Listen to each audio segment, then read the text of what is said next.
পঞ্চগড়ে পুশিন ঠেকাতে বিজিবির টহল জোরদার করে অভিযান পরিচালনা করা হয়েছে।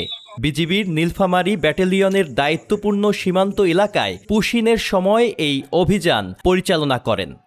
এ সময় সীমান্ত এলাকায় সার্বক্ষণিক নজরদারি ও টহল কার্যক্রম জোরদার করা হয়েছে। গুরুত্বপূর্ণ ও ঝুঁকিপূর্ণ সীমান্ত পয়েন্টসমূহে অতিরিক্ত টহল পরিচালনা করা হচ্ছে এবং প্রয়োজনীয় ক্ষেত্রে আরও বিশেষ টহল বাড়ানো হচ্ছে। সীমান্তবর্তী গ্রামসমূহে নিয়মিত মাইকিং কার্যক্রম পরিচালনা করা হচ্ছে।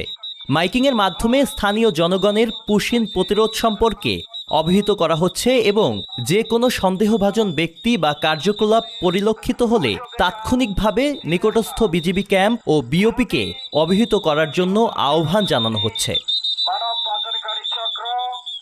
সীমান্তবর্তী এলাকায় জনপ্রতিনিধি, গণ্যমান্য ব্যক্তি ও স্থানীয় জনগণের অংশগ্রহণে জনসচেতনতামূলক সভার মাধ্যমে পুশিন প্রতিরোধ সম্পর্কে সচেতন করা হচ্ছে। বিজিবি জানিয়েছে, সীমান্ত এলাকায় সন্দেহভাজন ব্যক্তি ও অবৈধ অনুপ্রবেশকারীদের গতিবিধির উপর গোয়েন্দা নজরদারি বৃদ্ধি করা হয়েছে এবং প্রাপ্ত তথ্যের ভিত্তিতে প্রয়োজনীয় প্রতিরোধমূলক ব্যবস্থা গ্রহণ করা হচ্ছে।